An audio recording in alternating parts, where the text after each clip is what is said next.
Hi everyone, today I'm going to be making my mom's cottage cheesecake, otherwise known as Kasekuchen, carnivore style. I'm Anita from KetogenicWoman.com, where I share keto and carnivore recipes and other cooking ideas that have helped me to lose 145 pounds.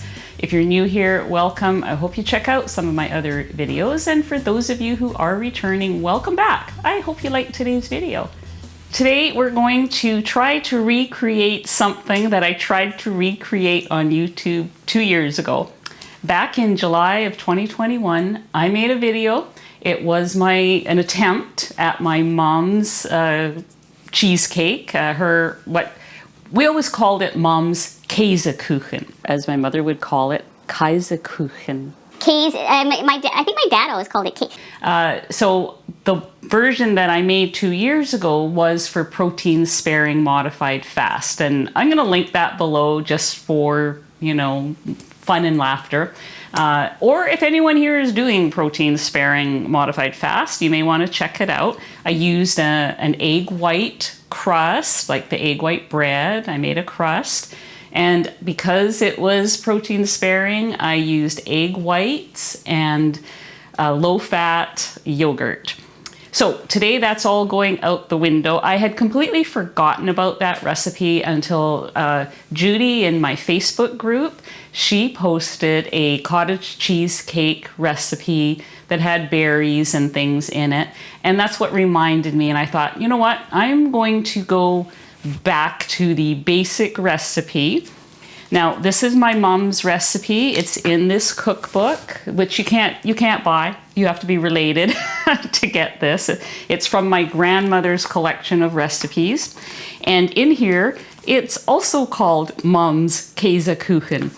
Now, I always, thought it was my mom's Kasekuchen, but it's actually her mom's Kasekuchen, in other words, my grandmother's.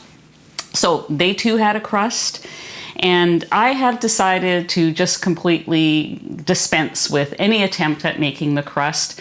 If you have egg white powder, then check out my previous recipe or use your favorite egg white powder base as the crust for this. You could even use pork rinds. Anytime I do any baking now, if it's a dessert, I leave out the crust and I leave out sweeteners. And it's just animal products with maybe some vanilla or cinnamon or something like that, also optional. So what's left is the filling, which of course is the best part. It's almost like a custard.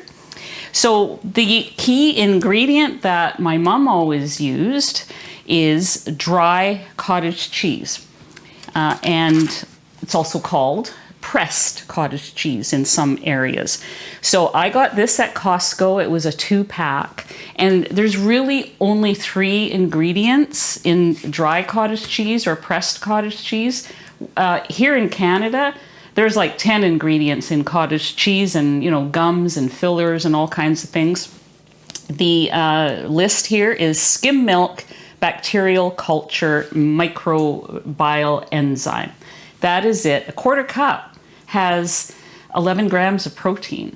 So it is, it's quite nice. This also has 1 carb. It's animal carbs, for that 1/4 cup. So the thing with dry cottage cheese is it is dry.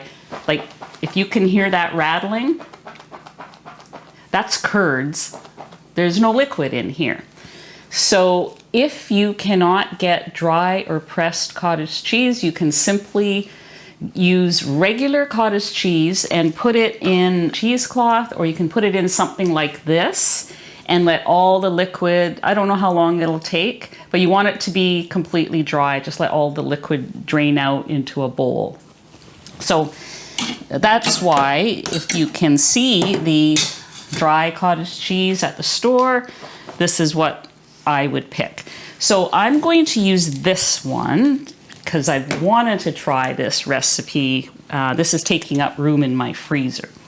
So the first thing that we're going to do is just go over the ingredients that I'm going to use today really quick. My mom's recipe, or my grandmother's recipe, had beaten eggs, the dry cottage cheese, heavy cream, sugar, 3/4 of a cup, lemon pie fill-in. We're not going to use that. We're not going to use melted butter either. I think this will work without, and we're certainly not going to use the sugar.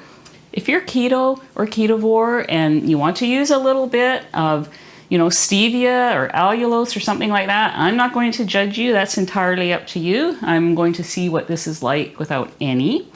I am going to add, because I'm really liking this, my vanilla powder. There's only one ingredient in this vanilla powder, as well as many others. I saw several brands on Amazon. This is available on Canadian Amazon, but also on US Amazon. There are several brands that just have the one ingredient, ground vanilla beans, and that's what this is. So I like it better than the vanilla extract, because the vanilla extract to me lately, and I think it's because my taste buds have changed over time, I feel like an alcohol aftertaste in that, even though I get the pure stuff that is not supposed to have that, but it does to me, so I'll be using that. So then once we've put all this together, we'll bake it for 30 to 40 minutes at 350 degrees Fahrenheit and give it a taste test. So let's get started. I'm going to use 5 eggs, large eggs. Okay, so we're going to beat the eggs first. I'm sure you could do this in a blender as well. You just want them well combined until they get nice and foamy on the top. And now I'm going to put in the cream, 1 1/4 cups. So the cream that I use is from Avalon Dairies. It seems to be a Western Canadian brand. It has one ingredient only, and that is cream. There's no carrageenan, there's nothing else, just that.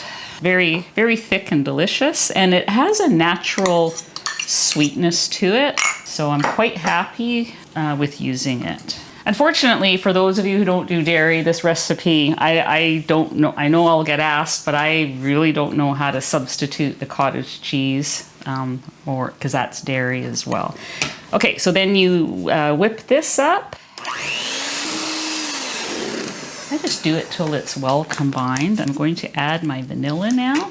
If you only have vanilla extract, you can certainly add that. I just prefer the powder. This is about 1/2 teaspoon that I've just added. And I am going to cut open my cottage cheese. So you can see there's pretty much no curds. It's literally pressed cottage cheese. 500 grams is what this weighs. I think it's about 2 cups, but I would run a conversion on Google to convert whatever you have to cups if you have no way of weighing it out at 500 grams. It's a little over a pound.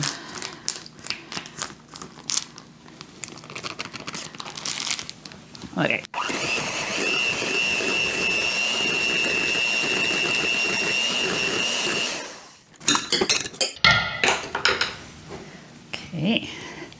Okay, I've decided to swap out this small pie plate for this bigger pan because it just doesn't look like it's all gonna fit in there. And then, yeah, I'm changing my mind on the fly here. I think I'm going to butter my pan. I'm going to butter it with a little bit of butter. You could also use parchment paper. I just don't know if it's going to stick or not. It's uncharted territory for me here, so.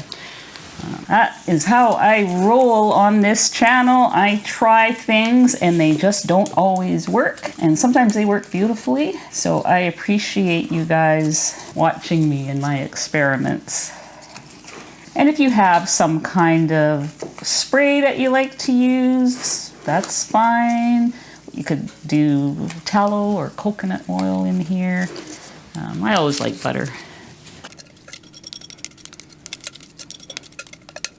Now what you could do is you could sprinkle it with cinnamon. My mom used to. The other thing that she used to do, and if you're keto or ketovore or animal-based with fruit, you could do something like this. She would sprinkle, or She actually, most of the time, would put very thinly sliced apple or plums, because that's what we had in our yard. We had apple trees and plum trees, and one pear tree. So she would thinly slice, like paper thin, and lay it as a layer on top. You could do that, or you could sprinkle some blueberries or raspberries on top. Or you can do what I'm doing and just leaving it like this and seeing how this is. Before we put my mom's Kasekuchen in the oven, I would like to thank the sponsor of today's video, and that is Element. What is Element? It is an electrolyte drink. It's very tasty, although you can get the unflavored as well. It has a science-backed formula of 1,000 milligrams of sodium, 200 milligrams of potassium, and 60 milligrams of magnesium. I use it personally to solve my leg cramp issues at night, and my sister does as well. We have been very happy with it. There's no junky ingredients in there. The flavored ones have stevia extract. The unflavored has nothing but the potassium, sodium, and magnesium. Speaking of the flavored ones, chocolate medley is in stock only for a limited time because it is a seasonal flavor. It contains the chocolate chai, chocolate raspberry, those are both new flavors, and the chocolate mint. So I would look at it now. I checked this morning before doing this, they still had stock. So that is not going to last long. Right now, Element is offering to my viewers this 8 flavor sample pack. It contains their 8 regular flavors, and it will be put in your cart automatically when you go to my link, which is drinkelement.com/ketogenicwoman. That's drinklmnt.com/Ketogenic Woman. I hope that you check out the chocolate medley, beautiful in coffee or just as a hot chocolate that you can mix up yourself. And thanks Element again for sponsoring today's video. So I'm going to pop this in the oven now, 30 to 40 minutes, 350 degrees Fahrenheit. And we'll see you back here when it's ready to taste.